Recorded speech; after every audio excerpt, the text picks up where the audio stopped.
Social media incharge అతని మీద దాడి చేశారు, అతన్ని కేసు పెట్టారు, అతన్ని అరెస్ట్ చేశారు.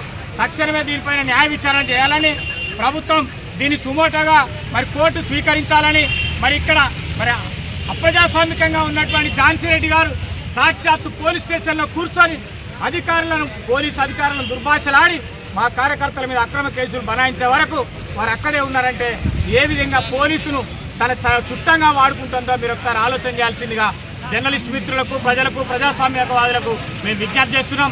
ఈరోజు మేము పిటిషన్ చేయడానికి వచ్చి, కనీసం ఏసీబీ గారి గెలవడానికి వచ్చి, ప్రజాస్వామ్య పద్ధతిలో నిరసన తెలియజేయడానికి వస్తే మరి మమ్మల్ని అడ్డగించి మరి కనీసం 65-70 సంవత్సరాలు ఉన్న మా నాయకుడు సతీమణి ఉషమ్మ గారిని కూడా వాళ్ళు ఇబ్బంది పెట్టి వారు కొంచెం అస్వస్థకు గురయ్యే ప్రమాదం ఉండి మేము తీసుకొని పోలీస్ స్టేషన్కి రావడం జరిగింది. దయచేసి మేము ఒకటే చెప్తున్నాం, పోలీస్ అధికారులు ఇవాళ వీళ్ళు ఉంటారు, రేపు మేము వస్తాం, ఎల్లుండి ఇంకోరు వస్తారు. కానీ అది కాదు, చట్టాన్ని రక్షించాల్సినటువంటి అధికారులు మీరు న్యాయబద్ధమైన, ప్రజాస్వామ్యబద్ధమైన, నిష్పక్షపాతంగా మీరు వ్యవహరించాల్సిందిగా విజ్ఞప్తి చేస్తున్నాం.